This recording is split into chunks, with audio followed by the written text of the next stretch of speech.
Welcome to a special Crimewatch behind the scenes. This month, instead of asking you for information, we're coming back to you with news. This is a chance to show the sometimes extraordinary chain of events that follows calls to Crimewatch. Stories that can't usually be told because inquiries are so sensitive or court cases are pending. It's the big reconstructions that define the programme, but our short appeals often have big stories behind them too. In November '97, we carried a brief item about Patrick Duggan, who, as the careful legal wording had it, was wanted in connection with alleged sex offences against children. I came here, it would have been probably March time of 1976. The abuse would have started about 2 months later. It went up in stages. Didn't automatically start with buggery, it started with touching and making me touch him. In 1997, there was an inquiry into child abuse at care homes in North Wales. During the proceedings, allegations were made about a man called Patrick Duggan, and that took the trail across the border to Hereford.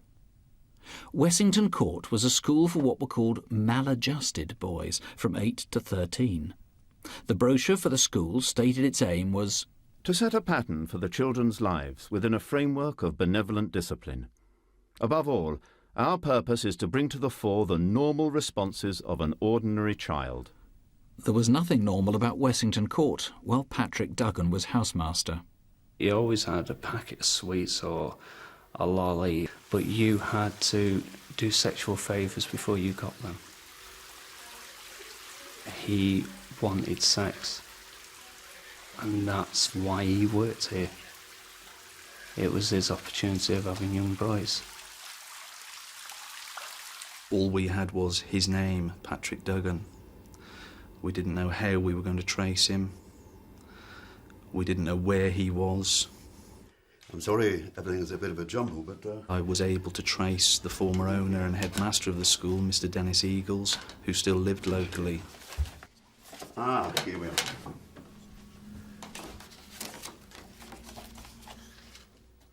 He provided some photographs of Patrick Duggan and 2 or 3 last known addresses in the London area. Yes, you can have them. I want all of them.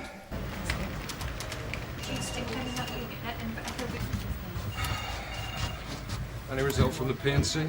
The name Patrick Duggan throws up too many responses. We need a date of birth. That's all we've got. It soon became evident that Patrick Duggan was not and had never been a local man to this area, and that if we were going to be fortunate enough to trace him, then we would need to go national. What about Crimewatch? Well, maybe they'd show the photo. Yeah, give it a go. The photo was taken 20 years ago.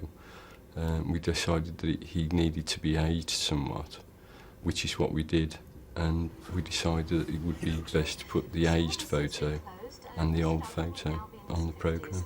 This is an impression of how he might look now. Would you sit there? Yeah, okay. All right. Right away. Three. Did you see Crimewatch last night? He said there was a picture of my brother, Paddy, on it. What did they want him for? My old man saw it, but he said he didn't hear exactly what for. I'll find out for you. Oh, did you? Yeah, sure. Ah, cheers. Me and Paddy were like inseparable twins. We went everywhere together. He helped me bring my children up. He looked after my children for me. And for us to be that close, I can't understand how I never saw anything or knew anything. After being alerted by Crimewatch, Maureen made the terrible discovery her own son had been abused. I can tell you where Paddy is. He abused my Tommy. I want to kill him. The response to the Crimewatch appeal was fantastic. We had many calls indicating the current whereabouts of Patrick Duggan. We even received a call from his own sister, who contacted her local police in London, and as a direct result of that call, Patrick Duggan was arrested within a few days of the Crimewatch appeal at an address in London. I wanted him taken away and locked up, and I never wanted him let out. I really wanted him to suffer for the suffer that he put my son through, and the pain and the torment, and I just had to get him picked up. I hoped one day the truth would come out about this place. You always live in hope, but none of us kept in contact with each other. So for one to go and turn around and tell the police, I didn't think it would be any good. I didn't think they would believe me.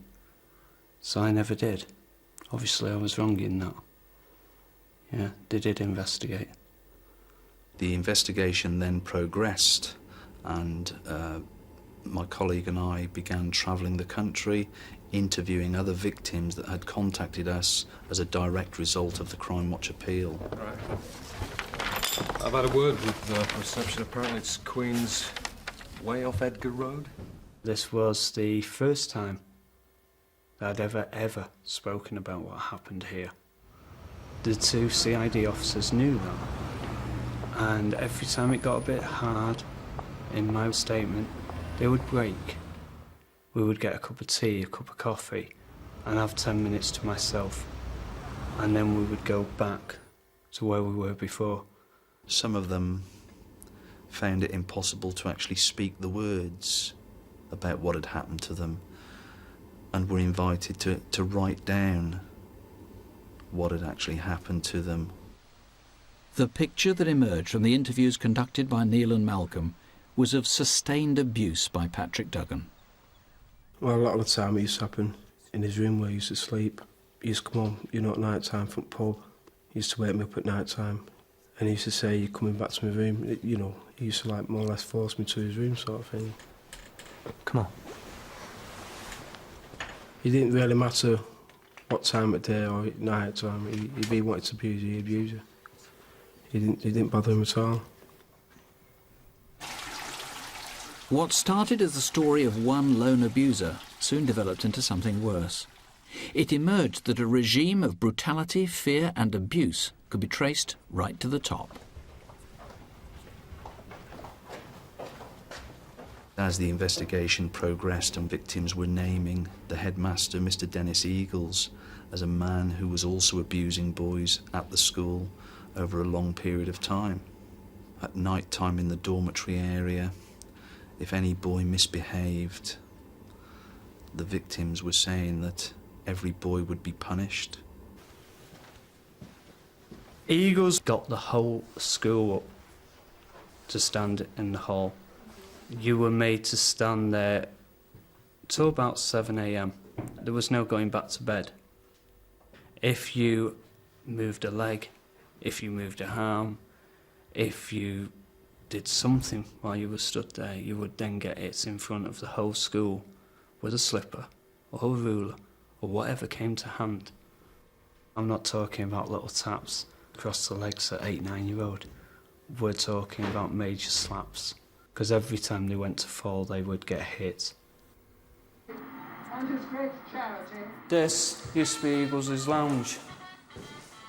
We didn't used to get sexually abused in a sense in this room, but what we did get was blankets, and he made sure that the lads abused each other. 3 boys couldn't stand it anymore and decided to run away. We got quite a fair way. We were like pitch black. It was like, must have been 2-3 o'clock in the morning, something like that. And that's when we got picked up by the police. So, and then they brought us back here. And I don't know why, really. We didn't say anything to the police then. We should have done. Stop there, boys. Hang on. Where you lads off to? They were basically being ruled by fear, and as a result of that, when they were abused, they made no complaint to anybody. They didn't believe anybody would listen to them. They didn't believe anything would be done about it. Patrick Duggan was brought to trial in August 1998. It was very emotional. We obviously felt for all of the victims who had, each and every one, been extremely brave to come to the court, to walk into the witness box, to face Duggan and relive the nightmare again. When we went to arrest Dennis Eagles eventually, I think he had been waiting for that knock at the door, because obviously of our first approach to him, he must have realised that as the investigation went on, allegations against him may come to light. I can never forget what Patrick Duggan did to me. I can never forget what Dennis Eagles did to me. So therefore, I wanted them two to pay for what they've done for the whole of my life. Yeah, I don't just blame them for the 5 years in this school anymore. I blame them for me not being able to have a proper relationship. They mustn't keep it to themselves, because like I say, it still does go on. Still does go on. And it does ruin people's lives. I try not to think about it, but it's very hard. I'm like two different people. When I'm at work, I don't even think about it. When I come home, I hibernate in my bedroom, and then it all comes back to me again. My bedroom is like a prison to me.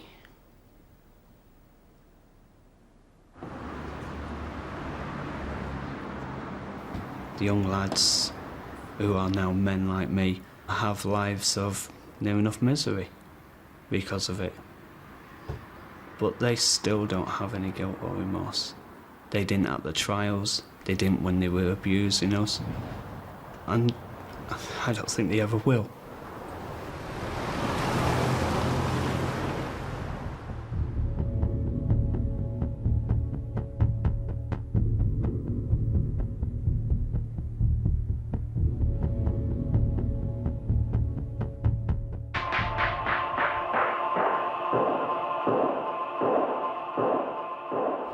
Nine months ago, a murder made big news. A woman had been found dead at a university in central London. Elizabeth Stacey, a technician in the psychology department, had gone to work as usual on a Friday last November, Guy Fawkes Day.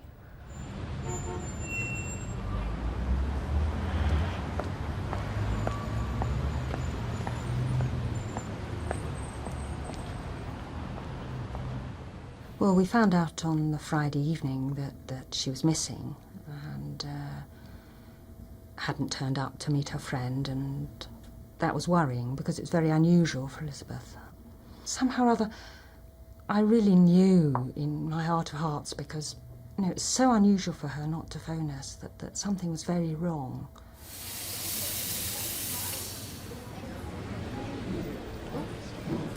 Hello, how are you? Not bad. Quite tired, I guess. You worry too much. Don't let it get on top of you. Oh, before I forget, I need to speak to you about the website. I had a few problems with the server going down, so I might need to take the system offline. Would that be okay? I'm in there all day, so any time is fine. Hi, Jane. Can I have a word? Actually, I've been working on this new web mod. Stephen Reed was a postgraduate research student, and though he barely knew Elizabeth, she'd helped him on computer problems since she joined the staff 2 months earlier. It's freezing, this room. How are you getting on? Well, not too bad. Oh, this new software is causing all sorts of problems. Try clicking on this icon. Yep. And then into this file here. Yep. This is a favourite shortcut of mine. Works every time. Stephen, hi. Hello. How are you doing? All right? Fine. That's it, and then that. Yep. Liz, I'm sorry to bother you, but I can't seem to open Windows on the computer in the postgrad lab. I was wondering if you wouldn't mind having a look. Well, we've just finished up, haven't we, Gary? Yeah, fine. Yeah, okay. Couple of minutes. Right now? Yeah, just that I can't really do anything unless... it's no bother. Okay, okay. Let's go and have a look, shall we? See you later. Let's see what you've done on this computer. Okay, so it's this one, is it, Steve? That's right. Okay. I can't do a thing with it. All right, well, let's have a look. Well, seems to be okay. Mind you, these computers are always down all the time. Let me just try, see what we've got in here.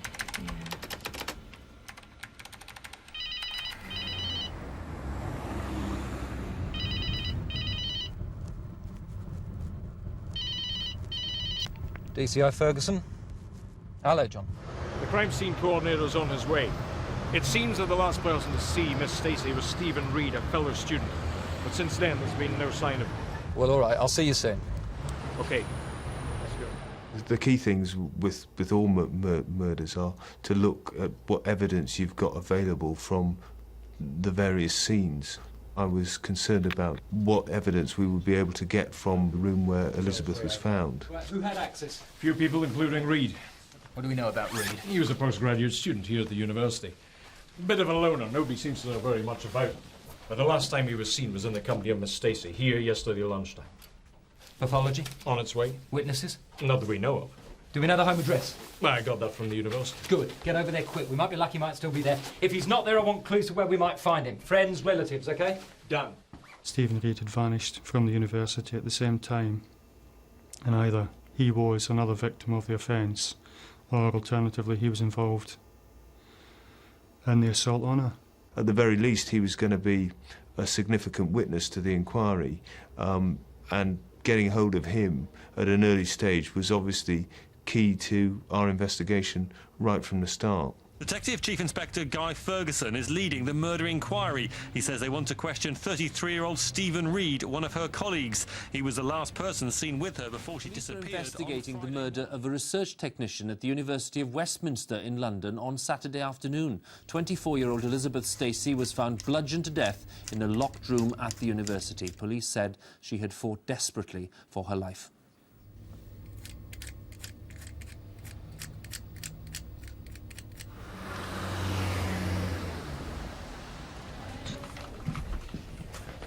What do you think? Is Reed our man? I don't know. He certainly seems to be favourite. Dave has been on the phone from Edinburgh. He says he's been to see Reed's mother. There's been no sign of him. Well, I think it's time to cast the net a little wider, don't you? We had information that he used to go for long walks on Hampstead Heath. We also had information that he was fond of the West Country, Cornwall in particular, and it was decided he could be anywhere in the UK.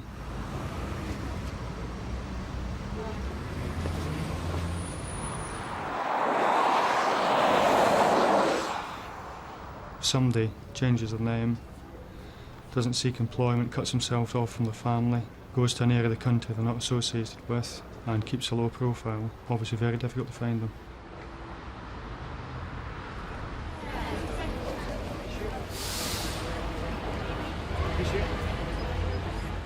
I was concerned, you know, that as time went on, that, you know, Stephen might have tucked himself away somewhere where we'd never find him.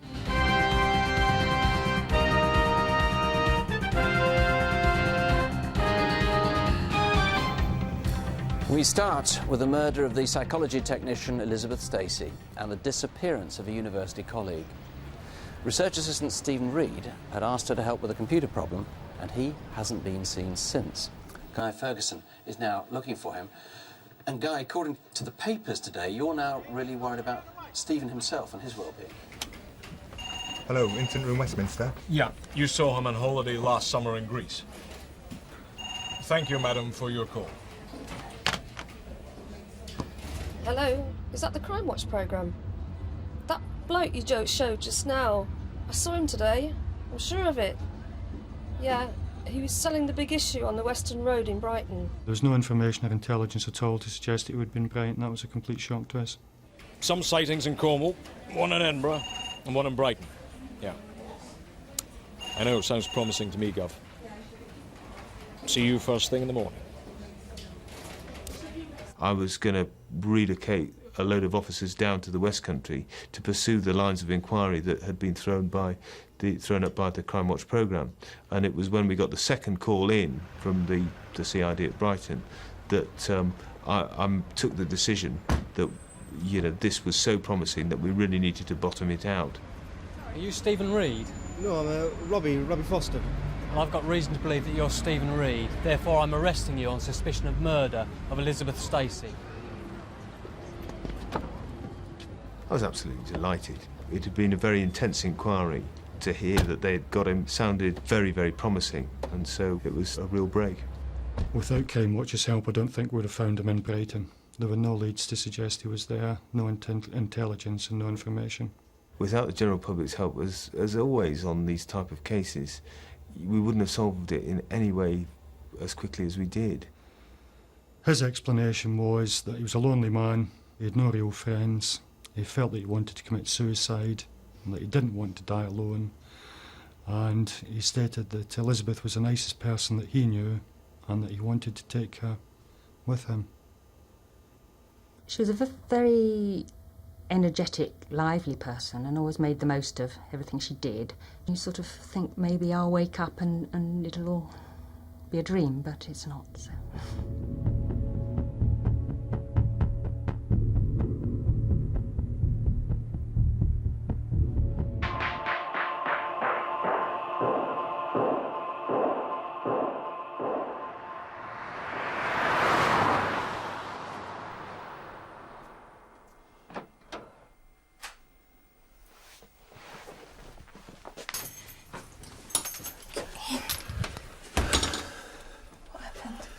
Pack your bags, we're going on holiday.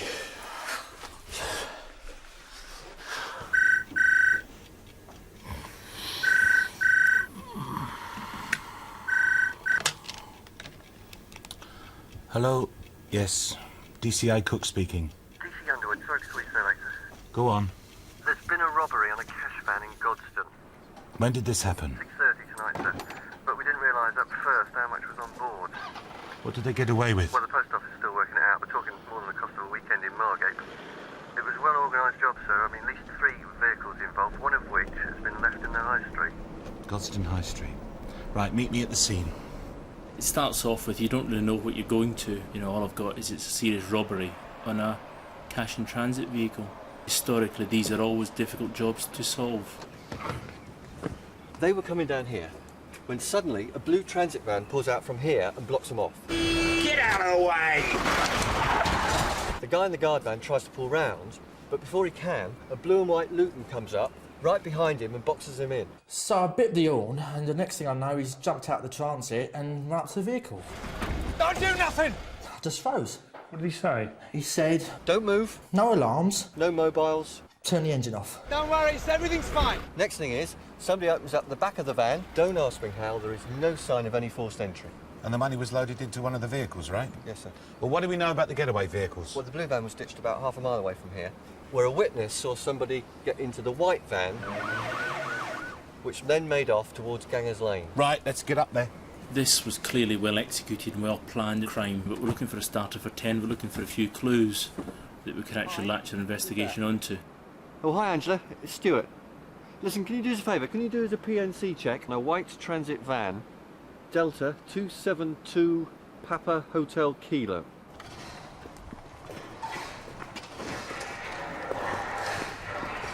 No sign of it being false. We need to take special security keys. So how did they get in? Well, I must have had a duplicate key made up. No other way they could have got in. Someone's got hold of an original. Right, what have we got? I don't think either of the guards are involved, sir. They seem pretty straight. What about the vehicles? The blue and white Luton and the blue Transit are both registered to one Stephen Buttery. I can't believe it's not Buttery, sir. Shut up, Stuart. Who? Buttery, Stephen Buttery. Or White, maybe. Some people know him as Stephen White. Who wants to know? DC Underwood, this is DC Mumford, Oxford CID. No, there's no one of that name here, mate. Yeah, right, OK. Stephen Buttery was elusive, to say the least. Morning. We're looking for a Stephen Buttery. Don't know, And we're just wondering if... Thanks for your help. Hardly enough in his bad books as it is. I don't believe it. How much to put in the meter? I didn't put anything in the meter. Stuart Underwood. Stephen Buttery here. I understand you've been looking for me. You're a difficult person to find, Mr. Buttery. Yeah, well, I've been a bit busy in that. There's something we need to talk to you about, Mr. Buttery. About what exactly? You're the registered keeper of 2 vehicles, a blue Transit E594VJH and a Luton Transit E158FRD. I sold both of those end of Jan, beginning of Feb, somewhere around there. Who to? Some gypsy bloke. He paid cash, £3,000, I think. I've got the invoices somewhere, I'll show you, but I sort of wound the business up, you know, and I can't say for certain. You haven't got an address for this gypsy guy, have you? Well, no. Well, can you no. describe him to us? Well, he was sort of, you know, like a gypsy. Not a lot to go on, is it? But if he didn't sell the vans, maybe he kept them outside his house or something. And? Well, I don't know. Maybe he got a ticket. E158 FRD. It's dozens here. All for Senrab Street. That's next street. Any for March? Yep. 5. I knew it. Is there anything else we can do for you? No, that is fantastic. Thank you. We'll take these. Actually, there is something. We got this morning. 5 tickets, all issued after he said he sold the van, and all within a couple of 100 yards of his house. Excuse me. So now what? Now the team needed more help from the public. The obvious choice was Crimewatch. There was 5 men involved, possibly with these London accents, all white. We've got some good descriptions. They were hanging about the Godstone area for the week leading up to the robbery. We've got 2 good CD fits. The first is a white male with a hoodie. I'm calling about the Godstone job. Yeah, about that robbery in Surrey. I've seen the van. I know the man in the Gap top. About the post office job. The man you want's going around selling TV stamps. His name's... Corley. John Corley. And how will you be paying today? Cash. Thank you. It's never been released that TV stamps were on that van, has it? No. Call's got to be genuine. He's got previous for armed robbery. The Met are looking at him for another job. I think we should bring him in. We actually found out that he was there in the West Country, so some officers went down to the hotel he was in.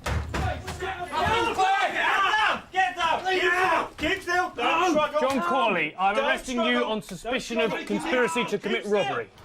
We had another search team and some other officers went to his home address, and that's when I would think the word Eureka springs to mind.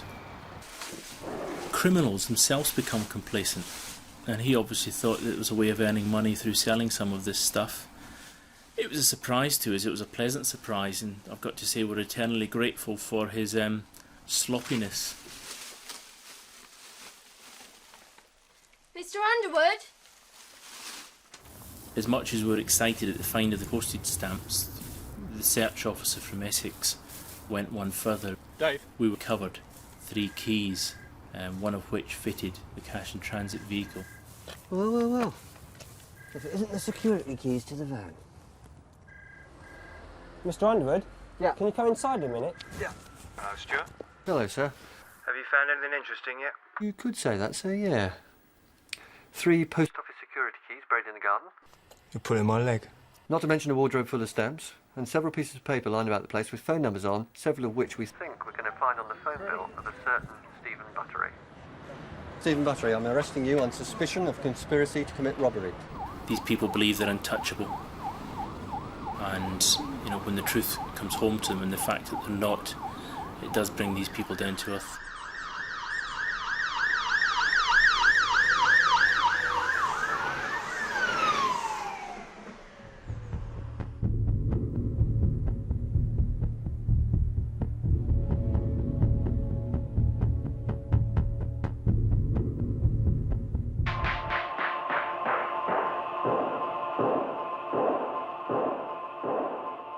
Sometimes police come to us with an appeal at the early stages of an investigation, but in others, like this next case, they've put together a complex case already.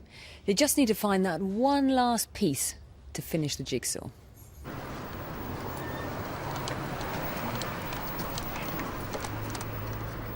Front clear. This is the story of a police raid that led to an arrest and uncovered a trail which would lead detectives round the world in search of the other half of a major drugs deal.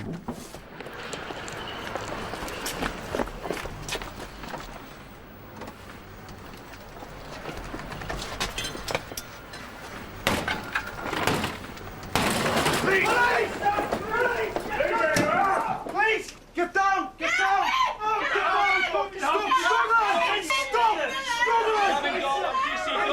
Have a warrant issued under the Misuse of Drugs Act to search your property. Gavin Dole was picked up following a persuasive tip-off that he was trafficking in drugs. Detectives had a search warrant, but as yet no evidence against him.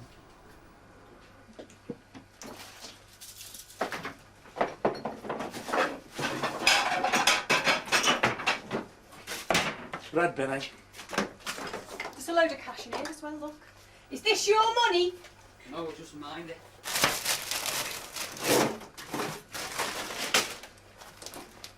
Bingo. Right. Gavin, what's this stuff in the fridge? Don't know. Is it yours? No. Gavin Doe, I'm arresting you on suspicion of possession of drugs with intent to supply. You do not have to say anything, but it may harm your defence if you choose not to mention when questioned something which you later rely on in court. Anything you do say may be given in evidence.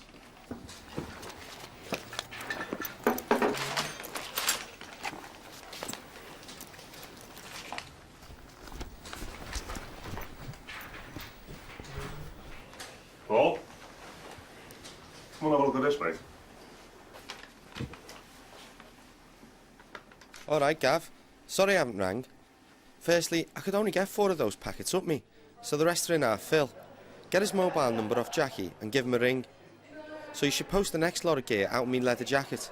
You'll hear from me soon with an address. All the best, Mark. All the best, Mark? Who the hell's Mark?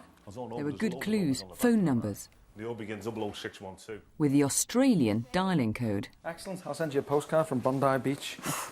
Listen, Dream, forget Bondi Beach. You're supposed to be in Booton right now, aren't you? Yeah. Give us a ring from the lab, yeah? Will do. But I bet you get to Australia, though. What we got, Dave? 963 grams of amphetamine sulfate. How pure is it? Pretty pure, it's 26%. The purest amphetamine would have like 30%. Excellent. Cheers, mate. Street drugs are heavily adulterated to make them go further. So if this amphetamine was pure, the police were close to the source of original supply. But what was the link with Australia? And who was the mysterious Mark, the author of the letter? Is there anything on it? Yeah, we got a print on it. It's for a William John Anthony Pimblett, wanted for perverting the course of justice as Mark Pimblett. And the same Mark Pimblett has previous for conspiracies to steal and failing a breathalyzer. Listen, Pete, Mark Pimblett must have written that letter. And I think Gavin's in it even deeper than we thought. Do you reckon he's exporting? Sounds like it, from the letter. It sounds like it's to Australia. Chloe's checking with the immigration board, see if he hasn't been in and out of there. Right, Gavin. Who do you know called Mark?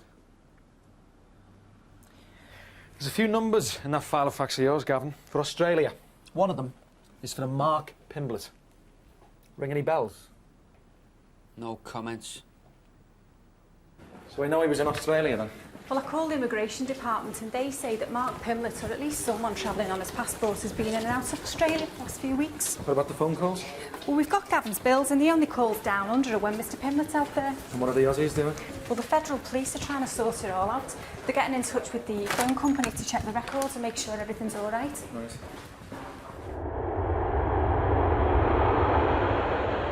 With the last known contact numbers for Mark Pimblett in Australia, officers went out to find him. Police in Sydney offered help, but it was up to the British detectives to check out addresses and trek round what might have been Pimlett's haunts. Could you have a look at that for me? Tell me if you've seen him around at all. No, mate. No? Don't remember him at all, no. All right, thanks very much anyway. It seemed he wasn't in Australia now, but the detectives quickly proved he had been there repeatedly. Yeah, I've got the immigration cards. Yeah. Yeah, listen, I've got all the itemised bills showing the calls to Gavin's place, and I've got statements. Yeah, statements from the people Gavin stayed with. No, he's definitely back now, boss. He's definitely got to be back in England. But where? The obvious starting point was Pimlett's family home. Right, there's Mrs P. Let's go. Excuse me. Excuse me. Yeah? Are you Mrs Pimblett? Yeah. I wonder if you can help us. We're looking for your husband, Mark. Not with him anymore. I haven't seen him for months, so sorry I can't help. Daddy coming home. You get upstairs. Time was running out. They needed more evidence to prove conspiracy. We can't keep Gavin on remand any longer. He's going to get bail. Then out of the blue, a tip-off. Mark Pimblett on the London train. Now. He's on his way to London. You phone Houston, get in touch with the BTP. Now. I'll fax a photo through. You arrange cover for any of the stations in between. Will do, Peter.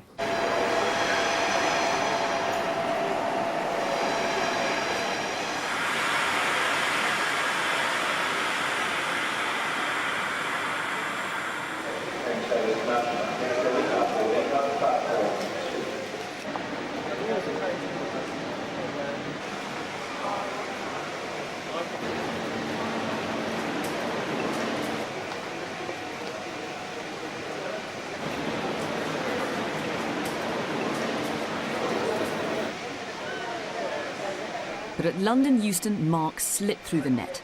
The police had one last stab at tracing him. And maybe you know this man, Mark Pimblett, though sometimes he uses other names, including William John Anthony Pimblett. Hello, I'm calling about Mark Pimblett. I think he's staying at a flat in Muriel Street, King's Cross, number 11. No, I won't leave my name.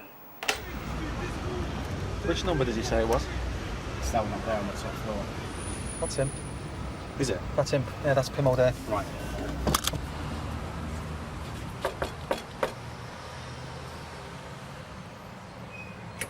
What? All right, Mark. We're looking everywhere for you, mate. Mark Pimblett. I'm arresting you for conspiracy to export drugs.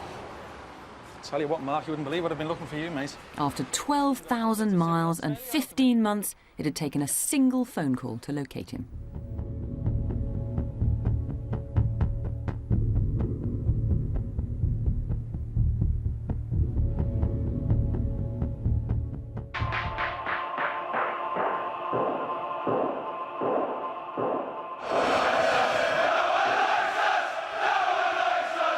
Football is big business. It's sold as a clash between gladiators, and some fans take that as a call to arms. For the police, it's a major operation. They monitor the fans before and after the event, and where they can, they pursue the violent ones to court.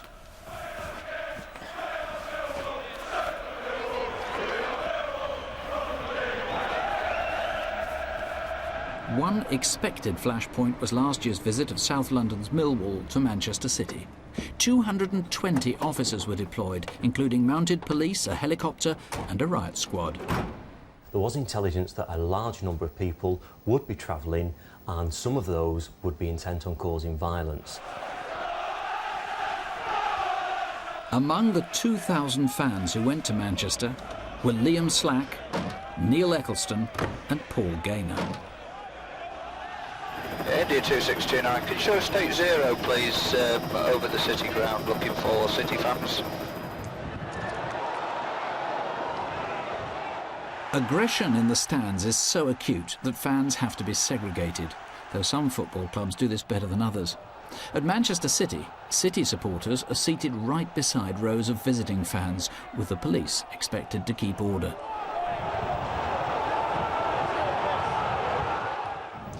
Right, this guy here, now I've picked him out as one of the targets and I want him monitored through all 4 videos.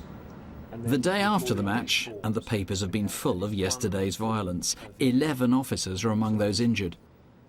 Some of the troublemakers were appearing on the police tapes again and again. At that point, we had no idea who these people were or where they came from. It was more or less looking for a needle in a haystack, pinpointing these people. There he is. Yeah. Well, that was the result. Keeping the heat on the soccer hooligans, Greater Manchester Police liaised with the Met and with NSIS, the National Criminal Intelligence Service. Together, they identified 5 men. But that left 7.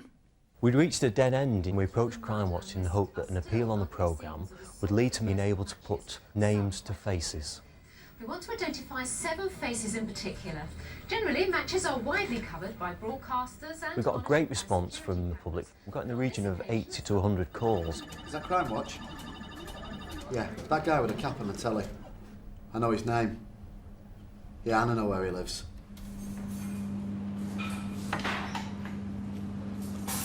Right, Neil.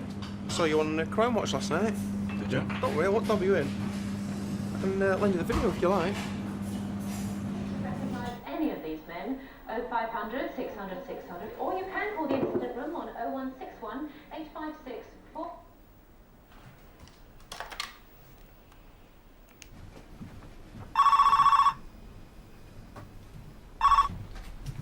Operation Antigua, DS Reed, how can I help you? Hello, yeah, I'm phoning about the Crimewatch programme. Right, OK, Neil, what's your date of birth? Once we'd identified all the targets through police sources and the appeal on Crimewatch, I travelled to London and we coordinated the arrests. Some people came to the police station willingly, others we had to send out teams of officers to arrest them at home. Paul Gaynor, I'm arresting you under suspicion of violent disorder. You do not have to say anything, but it may harm your defence if you do not mention when questioned something which you may later rely on in court. Do you understand? I went to arrest Liam Slack with London officers and discovered that he'd only just recently moved out. As a result of that, our inquiries came to a dead end and we circulated him as wanted on the police national computer. 3 months later, he was seen acting suspiciously in a London street and was stopped by chance. Right, we've had a call to you. All right, hanging around motor vehicles? Liam Slack was stopped in the street a few months after we travelled to London. 412, go ahead. Yes, if you'd just like to listen to what these officers have got to say. Right, Sarge, this chap's been arrested for being wanted on warrant in Manchester for a violent disorder. Once we'd identified Liam Slack, we recognised him as somebody we had photographs of in our intelligence units at Lewisham Police Station. We returned to the station and looked through our own files and found out that he'd been ejected on a few occasions from Millwall Football Club for minor disorder. I'm not hanging about. Holiday for you, is it? Liam Slack was charged and released on bail and failed to attend at the Magistrates' Court here in Manchester. Somewhere sunny. The police had failed to find Liam and we approached Crimewatch for a reappeal as to where he was living. The day following the Crimewatch appeal, Liam walked into a police station and handed himself in. My name's Liam Slack. This was the last major game of the season for Millwall, and it was clear that it was going to be a flashpoint match. And the majority of the people that travelled that day didn't come intent on causing violence or trouble. All right, Neil. Did you throw anything? Not that I can remember, but if I have, you'll tell me. Did you throw something? No. Did you throw anything at any time? Not that I can remember. I need to be shown if I have. All right, Neil. Have a look at that. Now tell me, what do you do there? I didn't throw anything there. I didn't throw anything.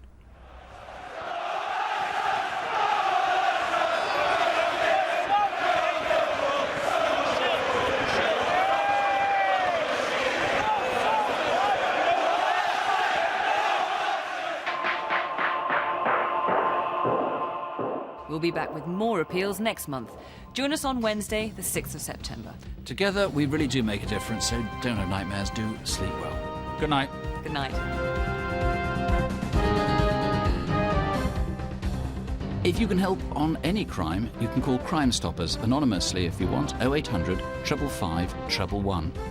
And if you've been a victim of a crime and want to talk to someone, call Victim Support on 0845 30 30 900.